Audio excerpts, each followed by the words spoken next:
Good morning, everyone, and welcome to the Good Morning Shift podcast. I'm your host, Rohit Rohila, and today's quote was actually submitted by one of my good friends, Kirk Thomas, who suggested this quote by Thomas Fuller. And the quote goes like this: "A man of words and not of deeds is like a garden full of weeds." Again, a man of words and not of deeds is like a garden full of weeds.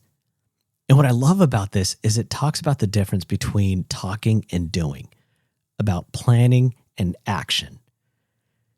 Talking without action clutters your mind, and it creates a life with unfulfilled promises.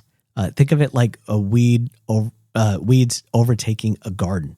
You spend all this time working on the garden, and if you let one weed in, soon that'll turn into 2, and then 3, and then 4.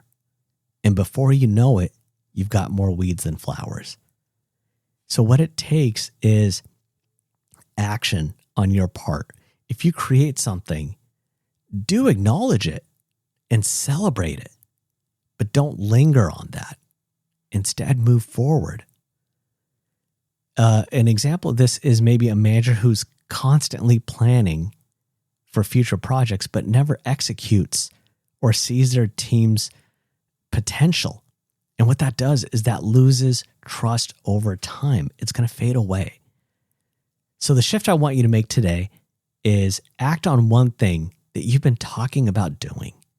Start small. You don't have to make it big. Spend 5 minutes researching it. And what that's going to do is that's going to replace your intention with execution. So, Kirk, my friend, thank you very much for that amazing quote. And ladies and gentlemen, this has been another episode of the Good Morning Shift podcast. Thank you for listening. We'll catch you tomorrow.